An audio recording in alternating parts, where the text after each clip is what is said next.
Guys, আসসালামু আলাইকুম। This is me Ajita. আর এগুলা জাগরে দেখতাছেন তারা হলো আমার পাজি গ্রুপের দল। আর আজকে শোক দিবস না পয়লা বৈশাখ, এটা আপনারা একটু পরেই বুঝতে পারবেন, কারণ এক একজনের এক এক সাজ দেখা আপনারা কনফিউশন হয়ে যাইবেন। আচ্ছা যাই হোক, এত কথা না বাড়াই, আমরা চলে গেলাম ভাওয়াল কলেজে। সেখানে দেখলাম মানুষের আনাগোনা খুবই কম, দেখে আমার মনটা খুব খারাপ হয়ে গেল। তো আমরা বেশি লেট করলাম না, ওইখানে আর না থাকাই ভালো। বছরে একটা দিন পাজি গ্রুপের সাথে দেখা হয়, এই দিনটা কেমনে এমনি মিস করা যায় কোন? তাই আমরা সাথে সাথে চলে এলাম কই যাওয়া যায়। এত কিছু না ভাইবা রিক্সার মধ্যে উঠে পড়লাম। এখন দেখা যাক রিক্সা কোনে নিয়ে যায় আম করে। তারপর আমরা কি করলাম, আমরা নৌকা দিয়ে ঘুরলাম, কারণ এখন বর্ষাকাল, নৌকাতে তো ঘুরতে ওই বই, পানি দেখতে ওই বই।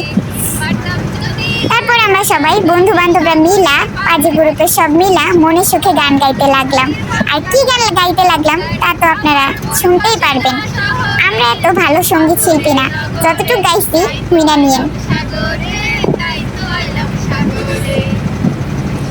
আর আমার বান্ধবীগুলা সবগুলা এত এত ঢঙ্গি, এগুলার মুখ দিয়া কোনো কথাই বেরোয় না। তারপর আমরা সবাই কি করলাম জানেন, সবাই মিলা ছবি তোলার লিগা যখন নৌকার মধ্যে উঠলাম, তখন সবগুলা দেখি ছবি তোলার লিগে এক জায়গায় আইসা পড়লো।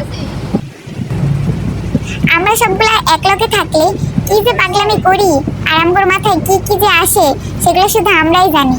আর এই মাইয়াটার নাম হলো ইভা, যে হচ্ছে আমার লগে সবসময়ই থাকে আর সবসময় নাচন কুচন করে আমার মতোই। আর সবগুলা হচ্ছে লাইকা না, এগুলো সবগুলো হচ্ছে টিকটকার। এগুলো সবসময় ফোন নিয়ে ব্যস্ত থাকে।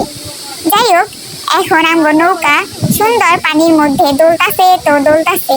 আর এই মুহূর্তে আমি একটু লিপস্টিক দিয়ে সাইজা গুজা নিলাম, কারণ কালা মানুষ একটু লিপস্টিক তো দিতে দেবো, তাই না? বলো। এদিক দিয়া এখন একটা ট্রেন ভাইরাল হয়েছে, আমি আমার বান্ধবী করে জিজ্ঞাসা করলাম, কি রে দোস্ত, নারীরা কি শার্ট অ্যান্সার আপনারাই শুনে নেন। মায়ায় ও সিরিয়াসলি তারপর আমরা কি করি, এইভাবে মজা করতে করতে আমাদের বিদায়